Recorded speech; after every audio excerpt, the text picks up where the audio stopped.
Sesión General INPER.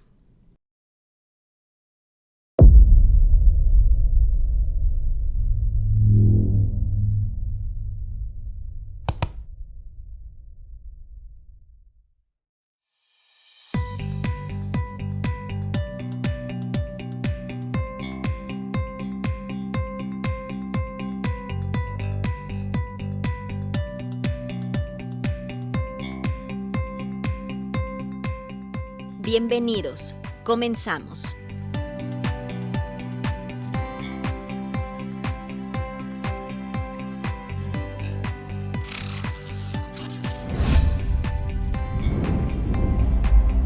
Secretaría de Salud, Instituto Nacional de Perinatología Isidro Espinosa de los Reyes. Buenas tardes. Vamos a recibir a la doctora Cintia María Sepúlveda Rivera, quien nos hará favor de coordinar la conferencia titulada Lactancia materna en el paciente con cáncer, toma de decisiones y manejo multidisciplinario. La doctora Cintia María Sepúlveda Rivera es médica egresada de la Facultad de Medicina de la Universidad de Sonora. Realizó la especialización en ginecología y obstetricia en el Instituto Nacional de Perinatología y posteriormente cursó con la subespecialidad en ginecología oncológica en el Instituto Nacional de Cancerología. Actualmente se desempeña como jefa del Departamento de Ginecología Quirúrgica del Instituto Nacional de Perinatología. Además de esto, cuenta con una maestría en Ciencias por parte de la Universidad Nacional Autónoma de México, Instituto Nacional de Cancerología, y una maestría en Mastología por parte de la Umberto Veronesi Academy. Su trayectoria académica y científica incluye la publicación de 20 artículos en revistas nacionales e internacionales, la presentación de 17 trabajos en congresos científicos y la participación en al menos 25 cursos de actualización y capacitación. Asimismo, cursó con el Diplomado Internacional de Biología Molecular aplicada a la Oncología Clínica, otorgado por la Sociedad Belga de Oncología Médica. Le damos la más cordial de las bienvenidas y le cedemos el uso de la palabra. Bienvenida, doctora.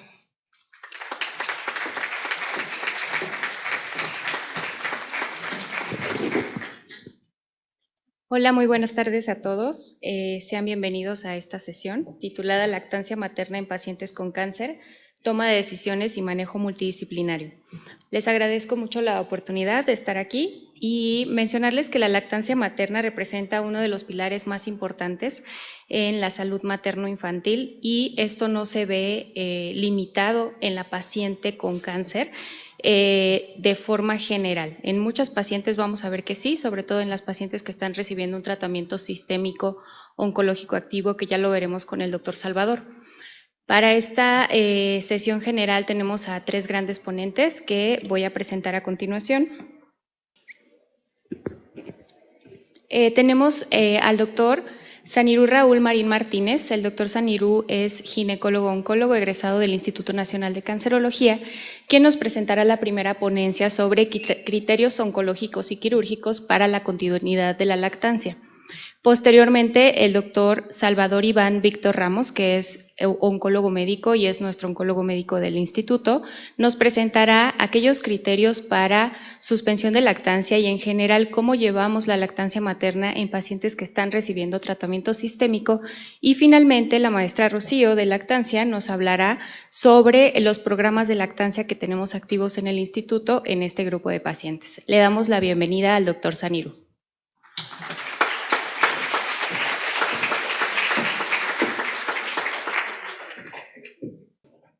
Buenas tardes a todos. Muchas gracias nuevamente por la invitación, a la doctora Cintia, a todo el comité organizador de tener la oportunidad aquí con ustedes de compartir de un tema bastante, pues no, tal vez ahorita actualmente no sería controversial, tal vez hace muchos años sí, pero sobre todo ahorita con las introducciones y seguramente con las pláticas anteriores que han tenido a lo largo de este congreso, pues seguramente han visto que la lactancia materna sí o sí es posible y esto es lo que vamos a ir viendo y desglosando a través de esta plática. Entonces, como primer punto, ¿no?, de la importancia o más bien la relevancia es sobre todo contestar estos 2 probables errores o más bien unos conceptos erróneos acerca de la lactancia materna en pacientes con cáncer. El primero es, todo cáncer obliga al destete, es decir, suspender la lactancia materna en una paciente con cáncer activo. El segundo error, protegemos la lactancia aunque retrase el tratamiento. Prácticamente cualquiera de las dos parecería muy obvia. Sin embargo, cada una de ellas tiene prácticamente requisitos y justamente indicaciones para suspender, para continuar o para suspender parcialmente o incluso hacerlo de forma unilateral, ¿no? Entonces, prácticamente todo en oncología, no me dejará mentir la doctora Sepúlveda, todo se relaciona, hay que individualizar a la paciente, ¿no? Nos llega a la consulta, tiene cáncer de mama o de endometrio o de ovario, y pues todos, sí, va a cirugía, luego a quimio radio, etc. y todo lo demás. Sin embargo, pues hemos visto que justamente el abordaje multidisciplinario nos hace tener mejores resultados en estas pacientes, tanto en supervivencia global, recurrencia y demás. Sin embargo, en la paciente que está en su periodo de lactancia, pues justamente tenemos la parte importante de saber decidir en qué momento, por ejemplo, requiere una cirugía o en qué momento tenemos que suspender la lactancia. Entonces, mantener la lactancia siempre tiene que ser cuando sea segura, interrumpirla única y exclusivamente cuando esté justificado y nunca retrasar el tratamiento oncológico. Existe un concepto prácticamente que no es tan nuevo, pero sí hay una definición precisa acerca de algo que se llama oncolactancia. La oncolactancia, como bien dice, es la intersección clínica entre la lactancia activa y la atención oncológica. Esto abarca a pacientes diagnosticadas durante el embarazo, el posparto o incluso en aquellas sobrevivientes, sabiendo que la definición de una paciente, por ejemplo, de cáncer de mama asociada al embarazo, pues es durante los primeros 12 meses después del parto. El manejo tiene que ser multidisciplinario. Desafortunadamente, donde nosotros nos formamos no es que haya un área de atención obstétrica y mucho menos un área de una clínica de lactancia, ya que la mayoría de los institutos oncológicos no cuentan específicamente con unidades relacionadas a lactancia y cáncer. Sin embargo, no porque no esté o porque la literatura sea hasta el momento insuficiente, no se pueda individualizar estas decisiones. Entonces, la siguiente pregunta, entonces, ¿siempre sí, siempre no? Tenemos varios escenarios: la paciente con sospecha o diagnóstico reciente, la paciente con cáncer activo en tratamiento o la paciente superviviente que desea lactar. Entonces, ante el primer escenario, justamente el primer objetivo es evitar el retraso en el diagnóstico, ya que dependiendo de eso nosotros definimos etapa clínica y posteriormente también pronóstico oncológico. Definir siempre qué estudios son en ese momento compatibles, ¿verdad?, con el cáncer activo y con el periodo de lactancia y la necesidad o no de una biopsia tanto urgente y no retrasarla para un adecuado diagnóstico. En el caso del cáncer activo en tratamiento, vamos a ir desglosando ciertas cosas, ya que tendremos un ponente acerca del tratamiento sistémico. Sin embargo, sí es importante identificar en qué momento no es compatible la conducta de dar lactancia con los tratamientos oncológicos. Y las pacientes que son supervivientes, que están en su periodo de lactancia, se diagnostican, por ejemplo, con un nódulo mamario o con un sangrado que sea sospechoso de una neoplasia maligna, pues evidentemente tenemos que valorar en ese momento en qué pacientes sí o no realizar ciertos tipos de abordajes para mantener sobre todo la producción y además continuar o no con la lactancia. Entonces la pregunta no es ¿puede lactar con cáncer?, sino la leche y el contacto son seguros durante el procedimiento, el diagnóstico o el tratamiento. Entonces, pues yo creo que gran parte de empaparse en este congreso y sobre todo de un tema que tiene que ser muy importante por justo el lema de que es una medida sostenible, ¿verdad?, es los múltiples beneficios que tiene hacia el lactante y hacia la madre. La madre recuperar su autonomía corporal y función materna, ya sea con una lactancia unilateral o bilateral o parcial, y pues también la asociación de la población con menor riesgo de futuro de cáncer de mama y ovario. Vamos a ir definiendo sobre todo uno de los estudios que es relativamente reciente del New England Journal of Medicine, que justamente vio estas características, aunque no fue su principal objetivo. Y también los beneficios propios del lactante, la nutrición, inmunidad, vínculo y todo lo que podemos desglosar, una infinidad de beneficios que tiene la lactancia hacia el lactante, ¿no? No debe mantenerse si se retrasa el tratamiento, cuando se expone al lactante o cuando hay una sobrecarga física o emocional de la paciente. La esfera de una paciente oncológica tiene que ser sí o sí abordada también desde el punto de vista psicosocial, ¿no? Entonces, este es uno de los artículos más importantes, se podría decir incluso pivotal, en el manejo de, por ejemplo, pacientes con cáncer de mama en etapa temprana, con receptores hormonales positivos, ya que sí nos ha pasado, sí hemos tenido pacientes con cáncer de mama temprano, con receptores hormonales positivos, no sería lo más común, que están en edad reproductiva, ¿verdad? Y el objetivo de como bien dice el título del artículo del estudio Positive, no fue específicamente hablar acerca de la lactancia materna, sino más bien intentar un embarazo en estas pacientes con cáncer de mama activo que requieren terapia endocrina adyuvante. Cabe spoilearles que pues obviamente la terapia endocrina no es compatible con la lactancia materna. Y bueno, este estudio lo que vio es, si al menos le damos a estas pacientes 18 a 30 meses en terapia endocrina, tenemos un mantenimiento y le suspendemos, podemos intentar, obviamente, con el conocimiento de la paciente, un embarazo en los próximos 24 meses. Obviamente se tiene que tener un abordaje, como bien se sabe, multidisciplinario, con fertilidad, biología de reproducción y demás, en los cuales pues nosotros tenemos que tener un seguimiento estrecho también oncológico. Es suspenderle un tratamiento oncológico recomendado para la disminución del riesgo de recurrencia o de un nuevo primario en la mama contralateral contra aquellas pacientes que pues no tienen este tipo de estirpes, ¿no? Entonces, lo que sí se vio en este estudio, como otros desenlaces o resultados, es de que las pacientes sí se embarazaron. Estas pacientes, por su edad o por otras condiciones, además de que se embarazaron, lograron recién nacidos vivos. Y además, en ese periodo, al menos de 24 meses, lograron la lactancia, ¿no? Otro de los datos muy importantes de este mismo estudio, que repito, no fue el objetivo principal, sin embargo, pues siempre obtenemos resultados importantes de muchos estudios, sobre todo cuando son de este impacto, ¿no? Al menos menos del 5% de ellos tuvo algún evento, aunque le dieran lactancia al bebé con estas características, un evento oncológico, ya sea riesgo de recurrencia o un nuevo primario. Entonces, 196 de esos 313 nacidos vivos lograron, con adecuada protocolización, la lactancia satisfactoria, ¿no? Entonces, el deseo de embarazo o lactancia posterior debe abordarse de forma proactiva. También tenemos que definir quién es un cáncer de mama temprano. Obviamente tiene que ser un abordaje con un equipo de oncología médica, de un equipo de oncología quirúrgica, radioterapia y demás, recordando igual también la esfera psicosocial de las pacientes, porque hay que también respetar las creencias. Hay ciertas culturas que desafortunadamente no siempre, pero sí tienen como pilar fundamental la lactancia materna, ¿verdad?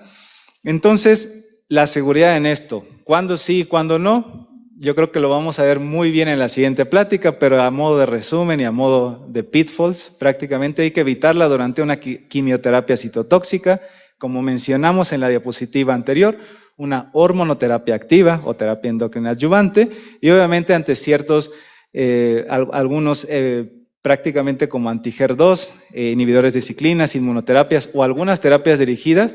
Todavía no hay datos suficientes para definir justamente la seguridad de dar la lactancia en este tratamiento.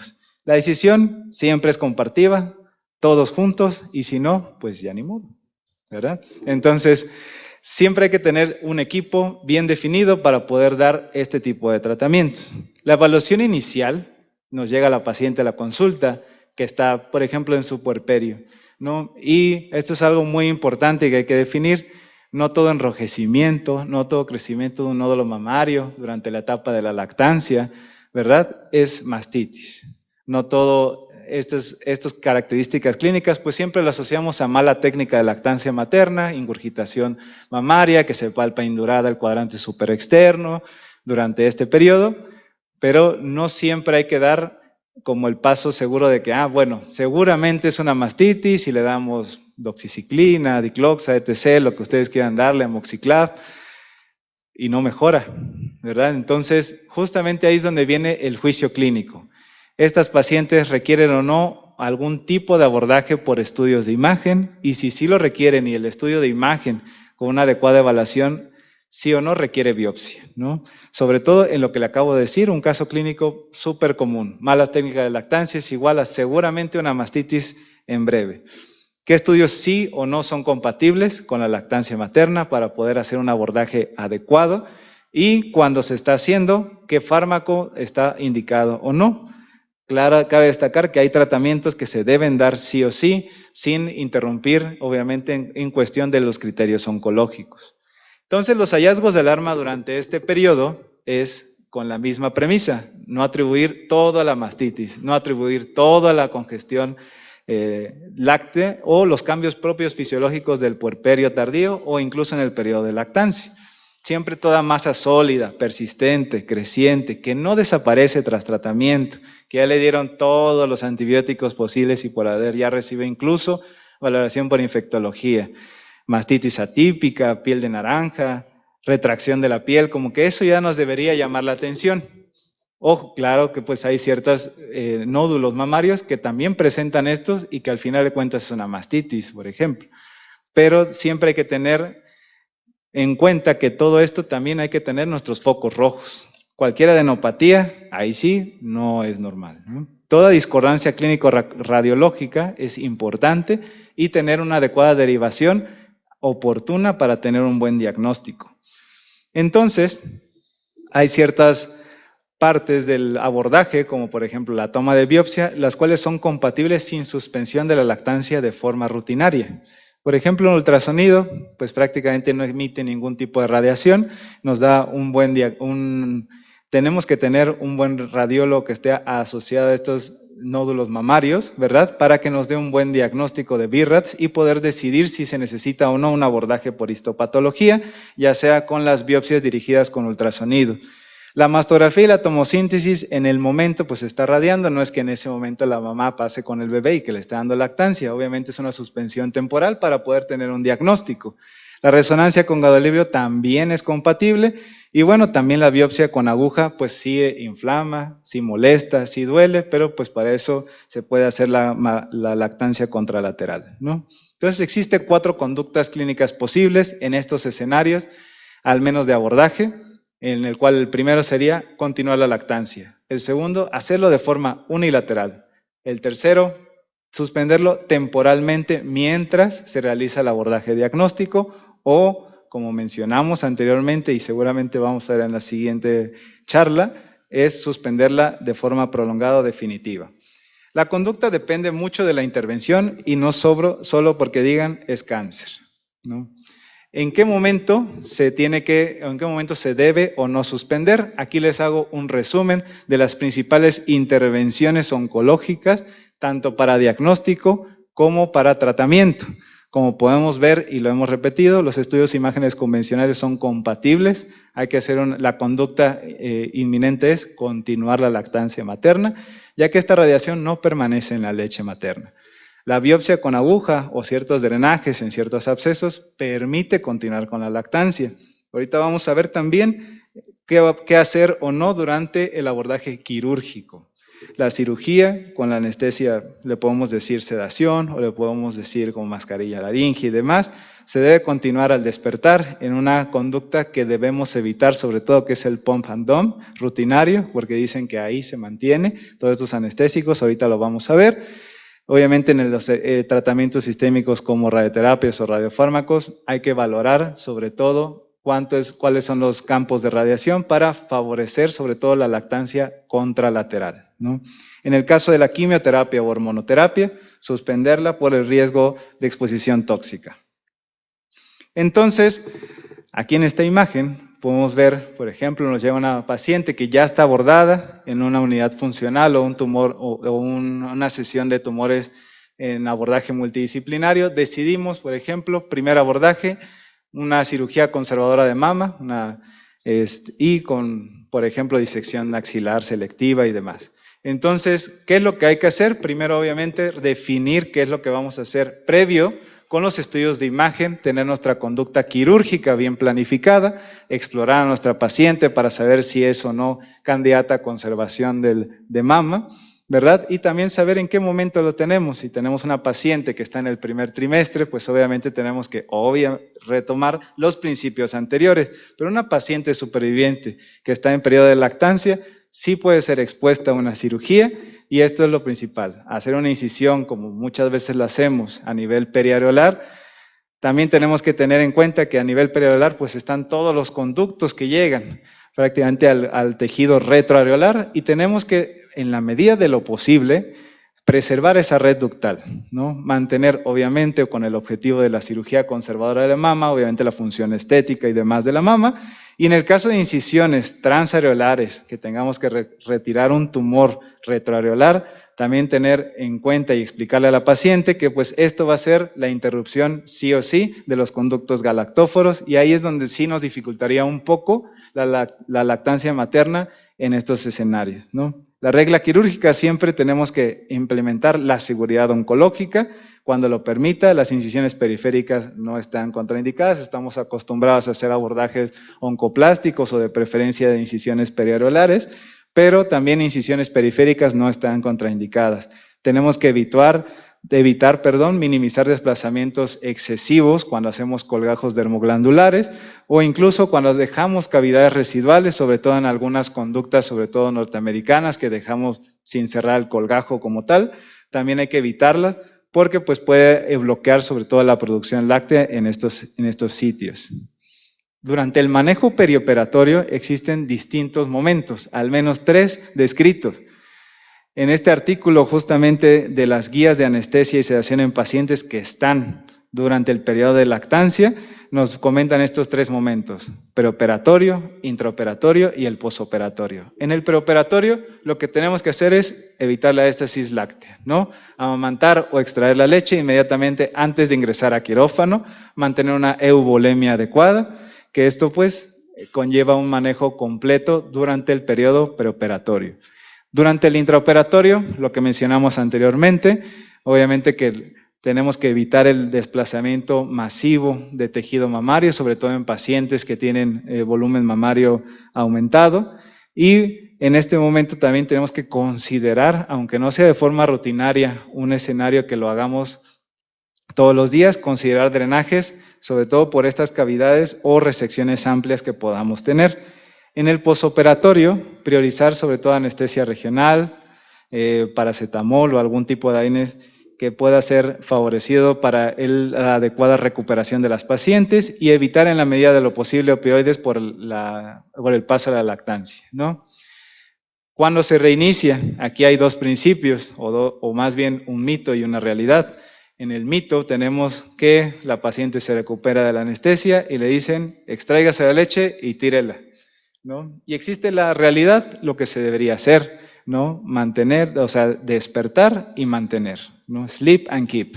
No desechar la leche de forma rutinaria después de una cirugía mamaria. Es raro que se extiendan más de 2-3 horas una cirugía mamaria. Debe de ser por algo muy complicado o algo pasó, pero en realidad no debería durar tanto. Después de una anestesia, hay que revisar primero qué fármaco se le administró durante el transanestésico y valorar, obviamente, si es factible o no reiniciar la lactancia. Hay que posponer si la sedación o si hubo inestabilidad clínica, eso pues ya es propio del manejo posoperatorio. Si se administró algún radiofármaco, nosotros tenemos que saber bien los criterios de cuándo, si vamos a hacer una disección selectiva, cuándo usar o no azul patente, cuándo usar o no renio o tecnesio 99, cuándo usar o no verde indocianina y sobre todo saber bien cuál está contraindicado en esto. Sabemos que el azul patente contraindicado en ese momento. Más que contraindicado, el riesgo de anafilaxia es muy alto. Cuándo se comienza o no la quimioterapia, si hubo una adjuvancia o no, o si el tratamiento es incompatible o si la herida, evidentemente se contamina o hay un hematoma residual o una dehiscencia. Entonces, la ruta multidisciplinaria y los mensajes finales que tenemos que tener tras esta plática es 3 cosas. Una eficacia oncológica materna, es decir, no retrasar, dar un diagnóstico oportuno y dar un tratamiento adecuado al periodo en el cual está pasando la madre.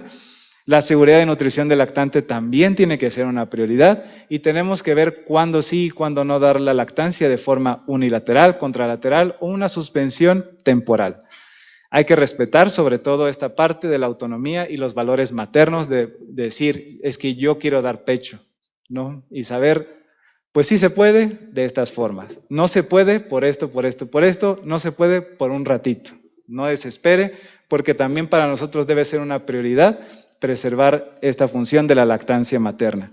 La decisión o no es parte de todos nosotros y pues les agradezco mucho este espacio. Cualquier cosa estoy para servir.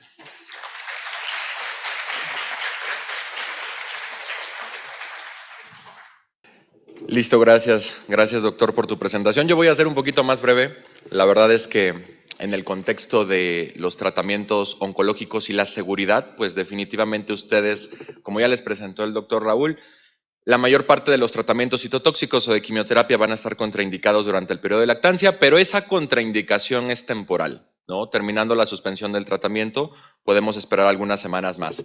Y tal cual el doctor les explicó acerca de anatomía, yo voy a retomar un poco el concepto de fisiología, de cómo funciona el lobulillo mamario y los conductos galactóforos, y ustedes pueden ver a grosso modo, ¿no?, que la vía de transferencia de cualquier medicamento por la lactancia materna evidentemente viene por absorción, sea así la vía fue oral o parenteral la administración. Se absorbe, llega al torrente sanguíneo, llega al sistema arterial de la mama y esto pues se drena a través de los conductos galactóforos, ¿no? Dependerá mucho de cuánta concentración de fármaco pueda pasar a la leche materna en base a la concentración plasmática, qué tan hidrosoluble o liposoluble es el medicamento, dentro de las propiedades bioquímicas del medicamento, la dosis y la duración, por supuesto, ¿no? Entonces, del lado derecho, ustedes pueden ver que más o menos, a grosso modo, traté de resolver con estas imágenes de IA, ¿no?, que después de que el medicamento está en el torrente sanguíneo, llega al capilar sanguíneo, este atraviesa por difusión facilitada y cae a la luz de los conductos galactóforos. Entendiendo, a grosso modo y muy sencillo, con una explicación fisiológica cómo se da lo de la lactancia materna, en general, ¿qué determina que estos medicamentos puedan pasar a la leche materna como tal? Está el peso molecular, la concentración del fármaco y, como les había comentado, si el medicamento es muy liposoluble o es muy hidrosoluble, ¿no? Entonces, tengan en cuenta ustedes que aquellos medicamentos, sean quimioterapias o cualquier medicamento que se le prescriba a la mamá durante la lactancia, tengan alta solubilidad lipídica, eso traduce que van a tener alta permeabilidad y que van a estar en mayor concentración en el lumen de los conductos galactóforos, ¿no? Dependerá, en general las moléculas de quimioterapia son un poco más grandes que los tratamientos como por ejemplo antibióticos o como tratamientos analgésicos y puede ser que por ese tamaño molecular haya cierta restricción en que la quimioterapia pase a la luz de la leche materna, pero no es una situación al 100% que se elimine. Por ejemplo, cosa contraria, que la barrera placentaria en el contexto de embarazo sí evita que, como las moléculas de quimio son más grandes, la mayoría no atraviesan la barrera hematoplacentaria y no llegan a tocar al bebito en el contexto de una gestación, ¿no?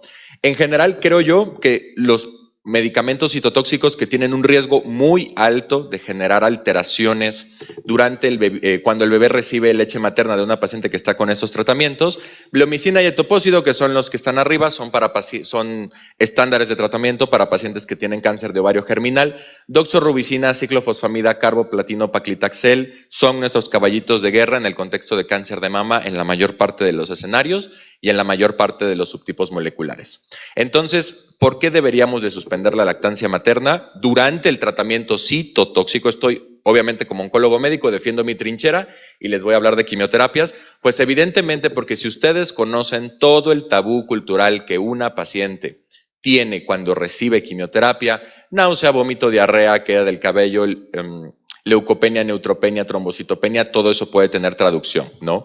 Además, recuerden que hay un problema muy grande.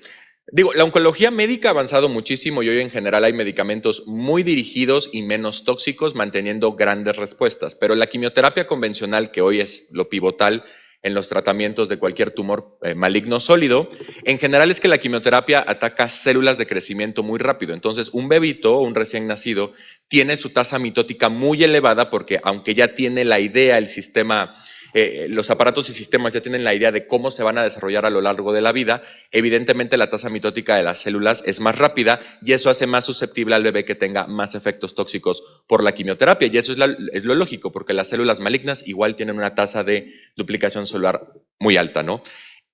Con el entendido de esto, los pacientes bebitos que reciben lactancia materna pueden tener retraso y crecimiento en su desarrollo y obviamente tener efectos secundarios a largo plazo que son desconocidos, porque evidentemente no hay evidencia científica fase 3 en donde tengamos 50 lactantes que reciben leche con mami que está recibiendo quimioterapia y 50 no, eso éticamente es incorrecto.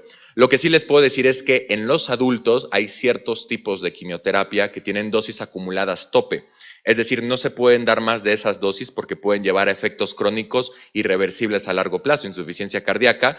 Por ejemplo, con el uso de antraciclinas, etopósido puede causar malignidades hematológicas o bien malignidades hematológicas o sólidas a largo plazo. Es decir, que exponer tal vez al bebito a citotóxicos puede aumentar su riesgo de desarrollar cualquier cáncer hematológico u oncológico, ¿no? En general, doxorubicina y ciclofosfamida es el esquema más básico que existe para tratar cáncer de mama. Y ustedes pueden ver en la imagen que en general las concentraciones de ambos medicamentos pueden ser muy variables. En el contexto de la antraciclina pueden ser de 1 a 10 picogramos por mililitro de leche materna con la doxorubicina o de 1 a 50 picogramos por mililitro en la parte de la oxazofosforina, que es la ciclofosfamida. Entonces, evidentemente, la verdad es que alguna literatura podría darles a entender que habrá algunas quimioterapias que al tener una vida media corta o una vida de eliminación corta, podría ser que haya una posibilidad de buscar chances de que la paciente que está lactando pueda otorgarle la lactancia materna al bebé. Yo soy un enemigo de eso. La verdad es que esto es hipotéticamente o teóricamente hablando, porque en realidad vuelvo a lo mismo. Nosotros como oncólogos siempre basamos nuestra evidencia en ensayos clínicos, fase 3, metaanálisis o revisiones sistemáticas, y esto solo es hipotético teórico, ¿no?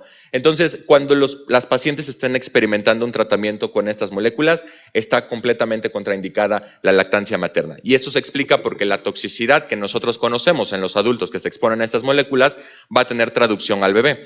Por ejemplo, en el contexto de la hematotoxicidad, doxorubicina y ciclofosfamida son altamente mielotóxicos, es decir, van a generar depresión de la línea celular, la blanca, la roja y la de plaquetas, ¿no? Entonces, el bebito puede tener una displasia o una aplasia medular, puede tener cistitis hemorrágica, que esa es una toxicidad muy particular de las oxazofosforinas, como lo es la ciclofosfamida. La toxicidad cardíaca es la totalmente relacionada a la antraciclina, que es la doxorubicina. Y en general, también cuando estos medicamentos que con cierta seguridad se pueden prescribir durante el embarazo, y hay cierta posibilidad de tener en los bebés retraso en el crecimiento, restricción en el crecimiento uterino.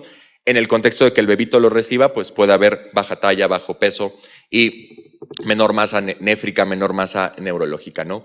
Otros caballitos de guerra que tenemos como oncólogos son los taxanos, que son paclitaxel y docetaxel, y en general también estos medicamentos tienen una concentración de baja intermedia. En el caso del docetaxel inclusive es incierta, y vean que el docetaxel es muy lipofílico, es decir, que este es el medicamento que en mayor concentración puede secretarse en la leche materna, ¿no? Entonces, la misma relación que les hice con los citotóxicos previos, todas las moléculas de quimioterapia en mayor o menor medida son mielotóxicas. Los taxanos particularmente tienen una toxicidad gastrointestinal muy marcada y generan mucha diarrea, ¿no? Y el bebito pues apenas está empezando a generar sus enterocitos, sus enzimas digestivas, ¿no? Y eso como que puede verse muy, muy alterado si el paciente se expone. Otra toxicidad particular que tienen los taxanos en los adultos y que va a tener repercusión si el bebé los recibe es la neurotoxicidad periférica. Los taxanos vienen diluidos en un derivado del aceite de castor y los medicamentos tienen como mecanismo citotóxico de acción para matar a las células cancerígenas, generar daño en la fase mitótica, que es en donde se forman los microtúbulos.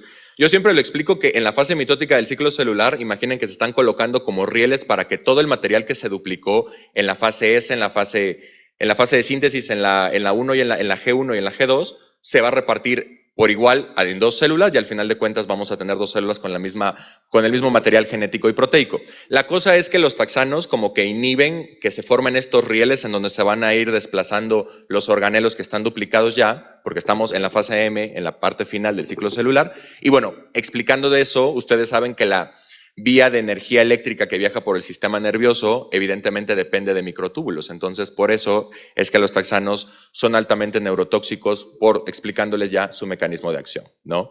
Entonces, también el doctor nos platicó acerca de los tratamientos antihormonales y, por ejemplo, ya sabemos que con los resultados del Positive es bastante seguro poder otorgar tratamientos antihormonales, no los 5 o 10 años que son estándar, sino que en realidad los podríamos otorgar como mínimo durante 18 meses, pero la idea es que Si utilizamos antihormonales para cánceres de mama que dependan de hormonas, como lo son tamoxifeno, fulvestrán, evidentemente ustedes pueden ver que los medicamentos a nivel sistémico llegarán al capilar, van a pasar por difusión facilitada y evidentemente estas concentraciones van a estar elevadas porque todos los antihormonales son lipofílicos. Entonces, si estos medicamentos antihormonales llegan al sistema digestivo del bebito y se absorben, pues evidentemente el bebé que está apenas empezando a regular todos los sistemas de aparatos y sistemas y principalmente el endocrino, evidentemente pues el bebito puede tener algún hipogonadismo asociado a la farmacotoxicidad de los tratamientos antihormonales.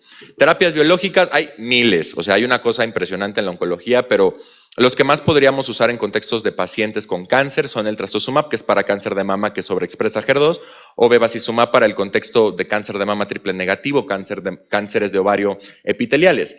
En general, todos estos tratamientos, como ustedes pueden ver, van a volver a atravesar la barrera de los conductos galactóforos y de los globulillos.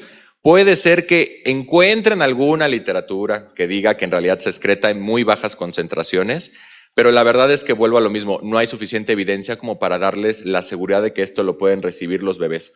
Evidentemente, las pacientes que tienen HER2 positivo solo representan del 15 al 20% de todos los cánceres de mama, entonces como que por esa parte la mayor parte de las pacientes con cáncer de mama pues no van a estar como tan expuestas o no van a tener la probabilidad de exponerse a este tratamiento. En el contexto de bevacizumab, no todas las pacientes de cáncer de ovario epitelial lo requieren, pero bueno, aquí siéndoles muy honestos, podría ser tal vez un poquito más flexible porque no estoy hablando de citotóxicos o de quimioterapias como tal, pero no creo hoy tener la suficiente evidencia para decir, creo que lo podemos promover. Mi respuesta sería, como comentó el doctor previamente, individualizar y valorar riesgo-beneficio, ¿no? Ahora, ya para cerrar mi parte, siempre ustedes muy prudentes como un instituto que está formando ginecobstetras, siempre tenemos que basarnos en guías internacionales que son recomendaciones de expertos y cuya evidencia científica está basada en ensayos clínicos fase 3, en metaanálisis, en revisiones sistemáticas. La guía FIGO, que es la Federación Internacional de Ginecología Oncológica, recomienda que en realidad la lactancia materna debe de ser suspendida cuando la paciente recibe una molécula de quimioterapia convencional, ¿de acuerdo?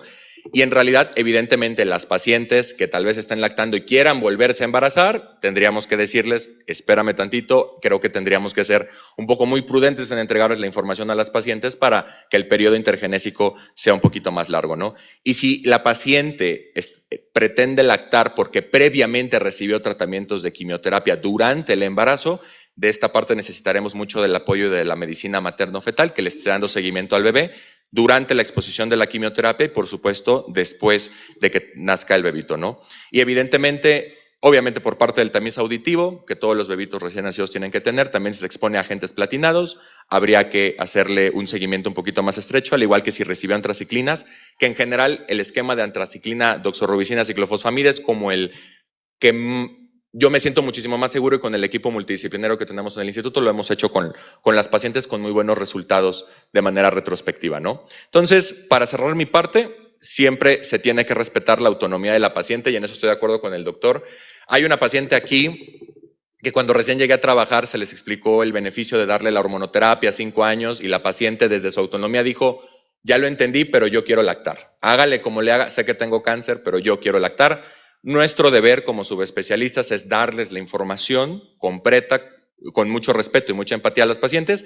Si ellas lo deciden, por supuesto que no hay ningún tema, lo respeto, pero también ellas tienen que entender que se está perdiendo por la parte de la disminución de la probabilidad de que haya una recurrencia de la enfermedad y que estemos perdiendo algún porcentaje de beneficio en las tasas de curación de nuestras pacientes, ¿no? Entonces, quimioterapias, las terapias biológicas, hormonoterapias o inmuno están contraindicadas por seguridad. Creo yo que si podría, en el contexto en el que una paciente está recibiendo tratamientos citotóxicos, tendría que ser extremadamente individualizado. La verdad es que los casos que nos llegan acá, ustedes saben el tipo de población que recibimos, que no es derechohabiente, son casos muy avanzados. Y tal vez, como comentó el doctor previamente, en las etapas tempranas creo que puedo ser muy flexible, puedo acortar inclusive algunos ciclos de tratamiento para hacerlo más corto, pero tendría que ser como completamente individualizado. No me cierro a no poder dar mi opinión de que sí se pueda lactar durante el tratamiento, pero es como completamente muy individualizado, ¿no?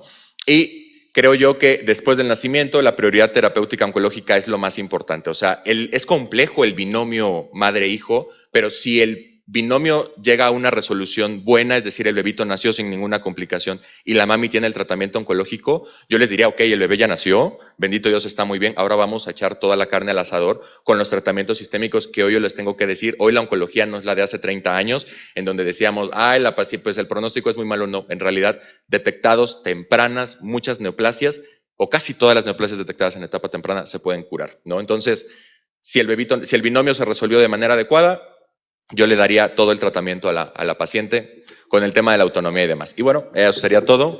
Mucho gusto y continuamos con el programa.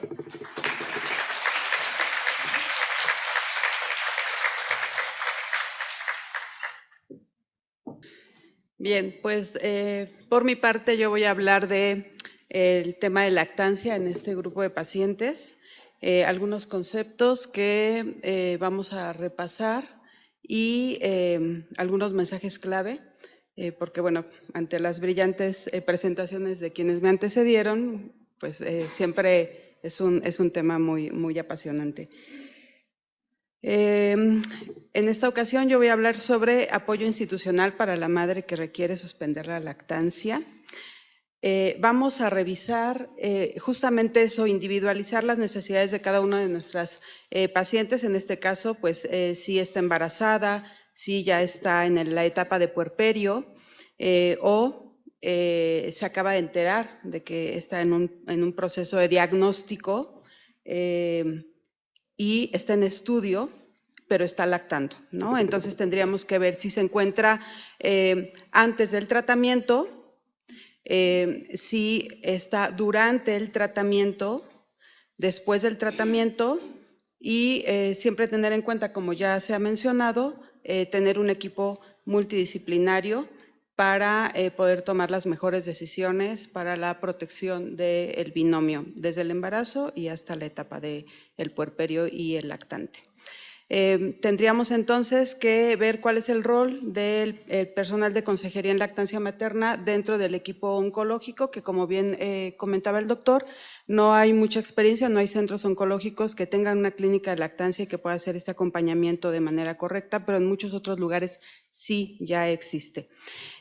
Habría que ver entonces si estas masas mamarias que se están identificando corresponden a complicaciones propias del proceso de la lactancia o son masas que tienen que pasar a un proceso de estudio para no caer en esos mitos que como profesionales de la salud también tenemos respecto a todo etiquetarlo durante la lactancia como es una mastitis, es un galactocele o alguna obstrucción de conducto, minimizar y perder oportunidad en el abordaje que corresponde. Se habla de que puede haber un retraso en el abordaje correspondiente de entre 2 a 6 meses durante el proceso de lactancia. También tendemos a responderle a las pacientes que hay ciertas irregularidades por que hay un tejido mamario activo y que una vez que deje de amamantar, pues la glándula entra en un proceso de reposo y esos nodulitos o esas características que ella está identificando van a ser reversibles y no siempre es así. Durante el tratamiento, pues tendríamos que hacer un acompañamiento muy puntual, muy humanizado, porque estaríamos hablando quizá de un destete de forma muy abrupta, un destete farmacológico para poder iniciar el tratamiento que corresponda y esto genera un duelo y hay que hacer un acompañamiento apropiado tanto para evitar complicaciones propias por ese destete abrupto como podría ser justamente una mastitis y en conjunto con el psicólogo o psicooncólogo pues trabajar este proceso de duelo. Ella se enfrenta a dos situaciones muy fuertes, que es el diagnóstico inminente, el diagnóstico en estudio, más el proceso de una pérdida de una lactancia. Después del tratamiento, hay que evaluar si es posible la estimulación contralateral de la mama, y hacerlo de manera prudente. Hay protocolos para poder estimular, porque no podríamos pensar en un galactogogo, en este caso, no sería lo oportuno. Hacer un monitoreo ponderal de las ganancias de peso del bebé también es muy importante, si bien es cierto que una glándula unilateral bien estimulada puede cubrir casi el 100% de lactancia en los 6 meses. No siempre se dan los casos, hay que tomar en cuenta que es un momento de crisis y puede ser que la mamá pierda esta sensación de autoeficacia y con ello también empiece a tener problemas de inseguridad con su desempeño ante la lactancia. Por ello es importante también hacer estas evaluaciones de ganancia de peso del bebé para no arriesgarlo. Y si hay necesidad de hacer una relactación segura, pues hacerlo con lo que nosotros trabajamos, que sería sondas, relactor. Puede ser una alimentación mixta con leche materna predominante de la glándula funcional y un complemento con un sucedáneo o fórmula infantil debidamente indicada por el médico pediatra o neonatólogo y tener esta posibilidad de seguir trabajando con la estimulación de la glándula, aunque el aporte extras venga de una fórmula.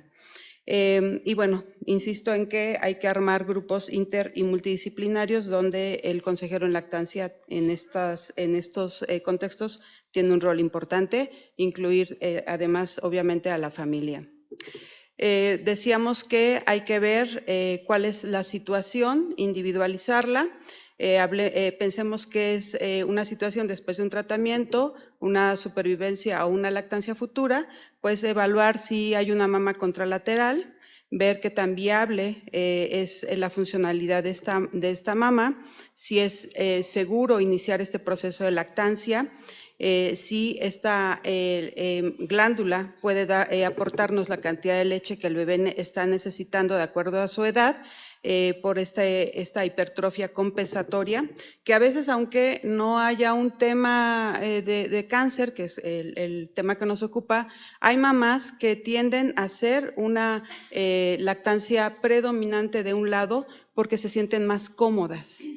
Y es frecuente que cuando terminen su lactancia tengan una hipertrofia muy importante y requieran de un implante contralateral para poder igualar el volumen, ¿no? Entonces, sí se puede compensar con el trabajo de una glándula la producción de leche que el bebé necesite lo más que se pueda y en el contexto de seguridad. Con respecto a la mama afectada, pues hay que ver cuál fue el abordaje que se hizo, si fue un abordaje conservador y hay tejido glandular, aunque en general no se recomienda estimular y todo tiene que estar muy monitoreado con el equipo oncológico. Ellos son quienes nos van a dar luz verde para saber si es prudente estimular la glándula contralateral que fue abordada, aunque haya tejido glandular remanente, porque también después de ciertos tratamientos se genera tejido fibroso y ese tejido fibroso también puede limitar la funcionalidad del tejido remanente. Entonces, todo tiene que ser muy monitoreado y también evaluar si la paciente se encuentra en estas ventanas de periodo de lavado de un tratamiento a otro y si el grupo de oncología da luz verde para poder trabajar con alguna estimulación. Vuelvo a insistir que nos enfrentamos a un destete oncológico y debe ser respetuoso. En otro contexto se haría un plan de destete de varias semanas. Habría también que ver si ese destete lo inicia el bebé, lo inicia la mamá o es de común acuerdo. Y poderlo acompañar de manera correcta para evitar también complicaciones con congestiones o alguna mastitis, alguna obstrucción de conducto. Pero en este caso, que es de manera abrupta, pues hay que acompañarlo lo más humanizadamente posible, con la mayor sensibilidad, insistía yo, por el tema del duelo que pueden estar viviendo. Entonces, no es una transición guiada por el lactante, no es una transición de destete iniciada por la mamá, es por la circunstancia médica a la que se está enfrentando, por lo que es un procedimiento institucional que debe estar abordado de manera multidisciplinaria, que debe minimizar el trauma emocional y que debe prevenir las complicaciones antes del inicio del tratamiento, ¿no? Que es lo que menos queremos. ¿Cuál sería el protocolo para el abordaje de la mama sana? Tendríamos que hacer una estimulación unilateral segura, que básicamente se puede resumir en estos 4 abordajes. Tenemos que asegurar que esa mama tiene un vaciamiento o un drenado frecuente y correcto. Esto es sumamente importante y entonces aquí la regla de oro es que esa mama tiene que estarse drenando de 10 a 12 veces en 24 horas, sí o sí. recordando que no hay límite en el tiempo de succión del bebé, siempre y cuando las succiones sean efectivas y en un patrón de succión nutritivo.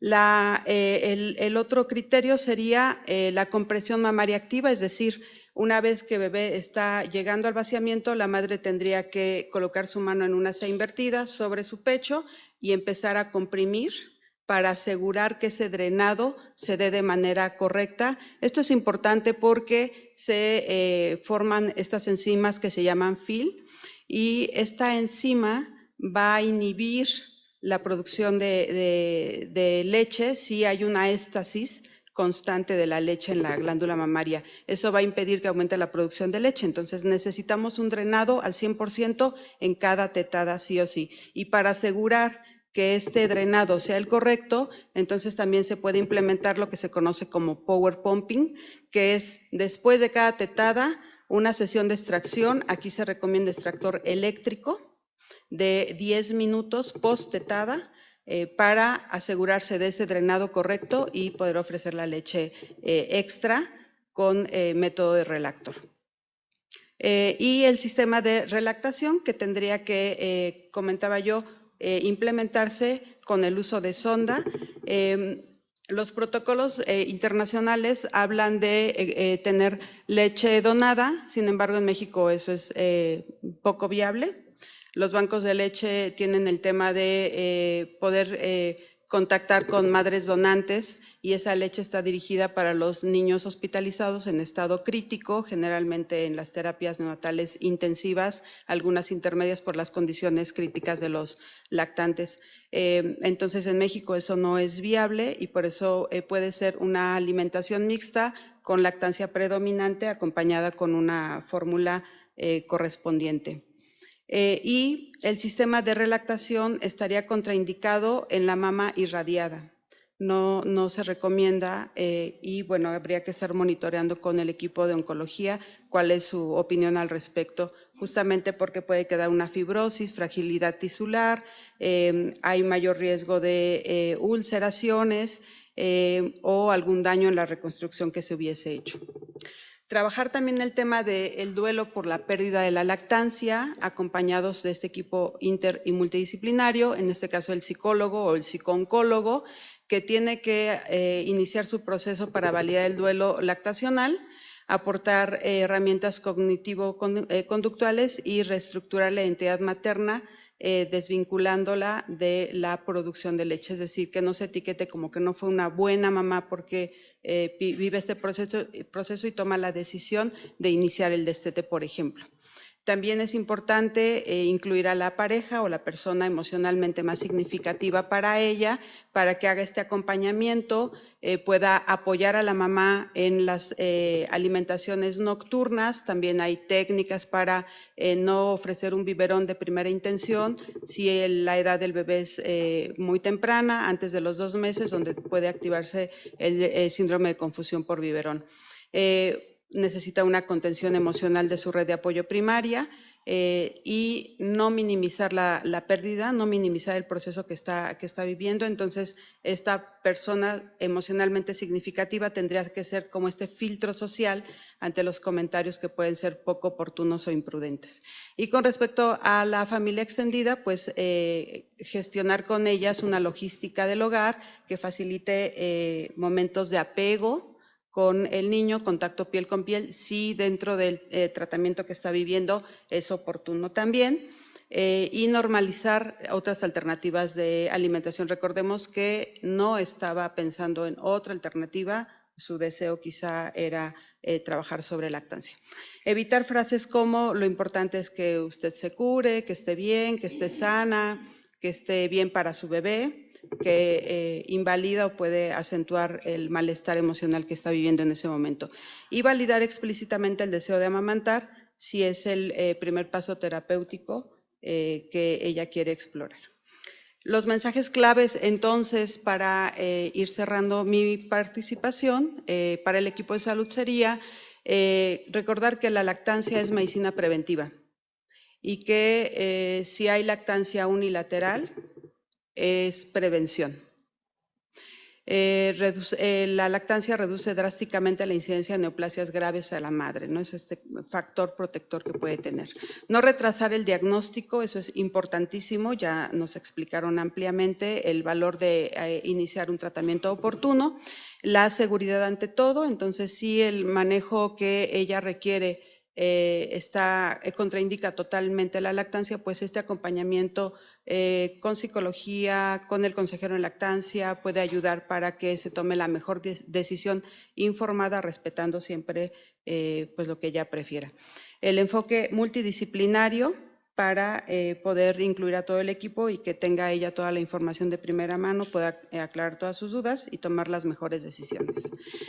Recordemos que necesitamos en los centros de salud volverlos instituciones promotoras, protectoras y de apoyo a la lactancia materna, pero en este caso la promoción estaría centrada en capacitar al personal para no normalizar masas mamarias, ¿no? En el puerperio, mastitis, congestiones, galactosele, no es normal, hay una complicación y no se resuelve con péguese al bebé y dele de comer más seguido. Puede ser que sí, que sea un proceso fisiológico y que sea una plétora, una congestión, una turgencia, pero también puede ser otra condición y estamos perdiendo la oportunidad de empezar un abordaje de manera temprana. Promover la lactancia prolongada como factor protector de la lactancia materna para la madre. Una institución protectora que prohíba el destete preventivo para estudios que no requieren de esa suspensión, garantizar que estos estudios puedan ser compatibles con la lactancia si es factible médicamente y informando a la mamá si es su deseo también. Promover un destete farmacológico humanizado y seguro para el binomio. En un destete abrupto, mitigar el impacto psicológico por el cese de la lactancia y apoyar instituciones que apoyen habilitando lactarios institucionales, creando clínicas de oncolactancia interdisciplinarias y multidisciplinarias. Y recordar que el abordaje tiene que ser individualizado. ¿En qué momento estoy viendo a la paciente? ¿Antes del tratamiento, durante el tratamiento o después del tratamiento? Eso es sumamente importante. Trabajar con el empoderamiento y autoeficacia de la madre ante la lactancia. Recordar que el profesional de salud en general debe dar tiempo para escuchar y responder adecuadamente a las preguntas, dudas e inquietudes. No hay pregunta mínima, todas son importantes, porque en función de esa información que se pueda dar se basa la toma de decisiones quizás. Promover el contacto piel con piel.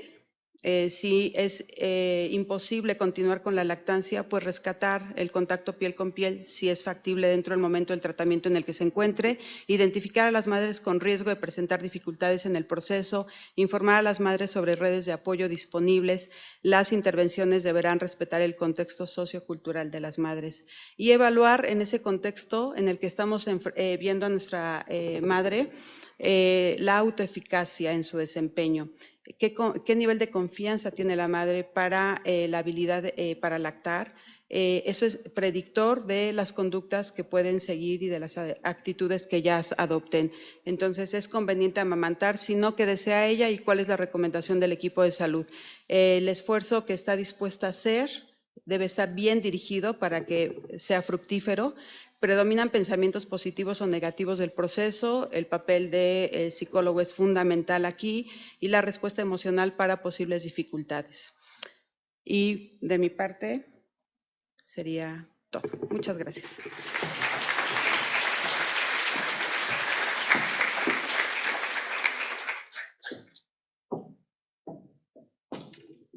Agradecemos a nuestros 3 excelentes ponentes y bueno, vamos a dar oportunidad primero a la audiencia.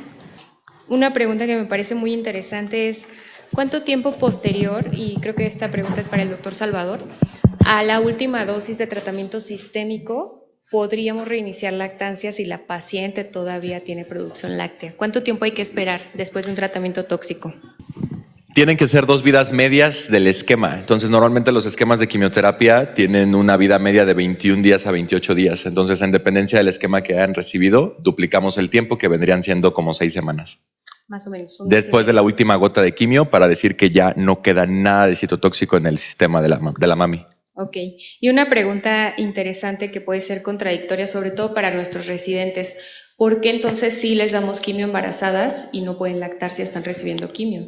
Bueno, es que eso yo se los comenté en la plática, porque tenemos la barrera hematoplacentaria es completamente diferente a la barrera galactófora que tenemos en la mama. O sea, todo es mucho más permeable en la leche. Todos los medicamentos van a atravesar la leche materna, no necesariamente si sean de quimioterapia o no. Y cosa contraria, por ejemplo, en el embarazo. Entonces, la placenta es como más amiga de nosotros para los oncólogos, ¿sabes? Exacto, entonces con total seguridad podemos administrar quimioterapia después del primer trimestre, claro, pero es distinto durante la lactancia. Sí, y digo, la placenta nos ayuda mucho, pero tampoco es un filtro al 100%, ¿saben? Entonces, habrá muy pequeñas cantidades que nos puedan repercutir en el crecimiento y desarrollo o en algunas alteraciones en la organogénesis en el segundo y en el tercer trimestre. Muy bien, para el doctor Sanirú, en caso de que la paciente sea intervenida quirúrgicamente y que afortunadamente no necesite tratamiento sistémico que contraindique la lactancia, ¿qué consideraciones se deben tomar en cuenta para que una paciente postoperada de la glándula mamaria pueda lactar? Bueno, aquí sería importante saber qué procedimiento se hizo, la duración del mismo, qué tipo de anestésico se ocupó.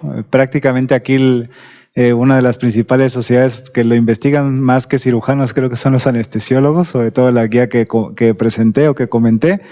Entonces ellos ponen justamente que hay que ver qué tipo de abordaje anestésico se usó. La gran mayoría de las veces cuando estamos en un contexto paciente oncológica en periodo de lactancia, sobre todo tratan de usar sedación y anestesia regional para poder hacer el procedimiento, obviamente saber la duración del mismo. Y teniendo en cuenta eso, pues con el principio justo de evitar el pump and dump y sobre todo, pues sí, hasta que esté bien despierta la madre. De hecho, la parte de la guía es muy específica que dice, se tiene que tener pues una adecuada orientación por parte de la paciente después de su procedimiento anestésico y reiniciar sin problema la lactancia de forma contralateral. De acuerdo. Y para la maestra Rocío, en este grupo de pacientes sabemos que también recibir leche materna es importante para el recién nacido. Sin embargo, pues no lo van a poder hacer porque nuestra prioridad como oncólogos siempre va a ser la enfermedad de la paciente. ¿Qué alternativas tenemos para estos bebés? Sí, definitivamente no hay leche homóloga de mamá para bebé. Hay pocas alternativas, salvo que el bebé hubiese nacido de manera prematura y tenga criterios para ser receptores de leche de banco de leches. De acuerdo, que sea leche donada, ¿cierto? Así es. Ok, muy bien, que también sería una muy buena alternativa. Sí, desafortunadamente, como en todo, no hay cultura de donación de leche humana, entonces a veces es insuficiente. Sí, de acuerdo. Y doctor Salvador, finalmente, ¿qué implicaría que, por ejemplo, en esta paciente que tuvimos aquí, que ella decidió lactar a su bebé y suspender el tratamiento endocrino, qué implica o cómo lo podemos reflejar en porcentajes de riesgo de que vuelva el cáncer o cuánto se pierde de beneficio de curación? ¿Cómo lo podemos hacer evidente y que nuestra audiencia comprenda la importancia de no suspender un tratamiento oncológico? Ya, el beneficio de dar, por ejemplo, tamoxifeno de manera adyuvante en un contexto de cáncer de mama hormonodependiente, la reducción de probabilidad de que regrese el cáncer es del 30%. Entonces, ese beneficio lo está perdiendo la paciente. Cuando ustedes, como yo no he leído ninguno de sus ensayos clínicos de obstetras, pero cuando ustedes analicen siempre un fase 3, vean el HR. Ese HR se replica en cada una de las pacientes de la intervención que ustedes quieran dar, se replica en todas. Entonces, a la paciente, por ejemplo, en consulta, y lo platicamos luego como unidad funcional, es yo voy a respetar, pero también tienes que saber que la probabilidad de que te regrese el cáncer a nivel local, a nivel regional, a nivel sistémico, es de tanto porcentaje, 30% es con tamoxifeno, cuando se compara directamente a cirugía o a no hacer nada, y es del 40% cuando damos inhibidores de aromatasa, si se compara directamente a tamoxifeno. Entonces, son porcentajes bastante grandes, esa es una realidad. Entonces, es la autonomía de la paciente. Yo la verdad sí soy respetuoso y empático, pero le digo, mira, es tu decisión, pero también si llega a haber una recurrencia sistémica, tú estás con el entendido que tú tomaste la decisión. Y yo la verdad es que desde la parte médica, yo les hago firmar un consentimiento informado donde ellas no acepten, porque luego es que usted no me explicó. No. Al menos aquí creo que el equipo de oncología tiene esa cultura de empática y respetuosamente explicarle todo y la decisión al final de cuentas es de las pacientes. No, pero la verdad es que también yo le planteé lo que decía el doctor Raúl. Yo les dije, está el positive. Oye, dame chance de darte tamoxifeno, inhibidores de aromatasa, solo 18 meses, no 5 años, no 60 meses. 18 meses y de ahí podemos intentar la lactancia materna, ¿no? Pero la paciente no quiere. Entiendo que este contexto es que los primeros momentos con el bebé son como los más importantes, no los primeros meses de recién nacido cuando inicia a ser lactante. Pero bueno, gracias a Dios la paciente está en vigilancia y no ha tenido recurrencia por ahora. Pero es un caso muy, muy, muy particular. Hay una pregunta más, es una pregunta interesante. ¿Cuál sería el ejemplo de un tipo de cáncer donde sí tendríamos que dar tratamiento sistémico con quimioterapia? Y creo que esto es relevante para que escuchen el gran porcentaje de pacientes que necesitan quimio finalmente, que son la mayoría. Sí, en general dependerá, ¿no?, del contexto sólido. A ver, pero las pacientes, por ejemplo, en etapa temprana de cáncer de mama, que sean HER2 sobreexpresado triple negativo, todas van a requerir tratamiento después de la cirugía. En las pacientes con cáncer de mama hormonodependiente, más o menos la mitad no van a requerir tratamiento, la otra mitad sí lo van a requerir.